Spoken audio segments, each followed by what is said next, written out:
Hello, this is a Daily Driver and welcome to this quick tutorial. As we know all, the stock stereo in a car does a job, but it's not the fanciest thing available on the market, which means replacing it with an aftermarket one. Installing a new stereo is straightforward to accomplish. First though, you have to remove the stock stereo. This is what it looks like in the dash.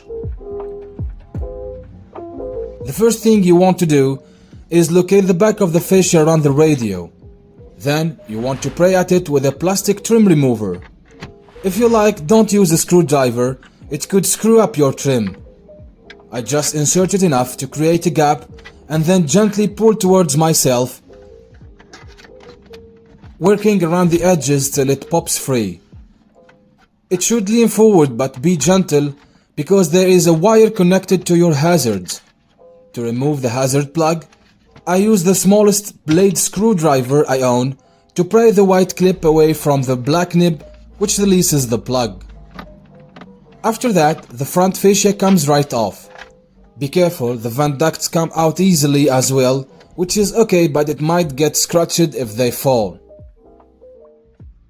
Here is the dash without the fascia.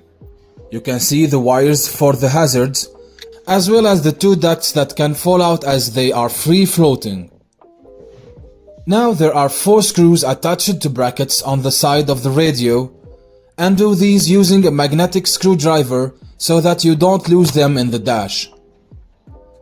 Then there are 3 separate plugs into the back of the stereo. 2 are for the stereo and 1 is for the radio. The 2 white on the left are for the input-output and undo by a small clip on the top.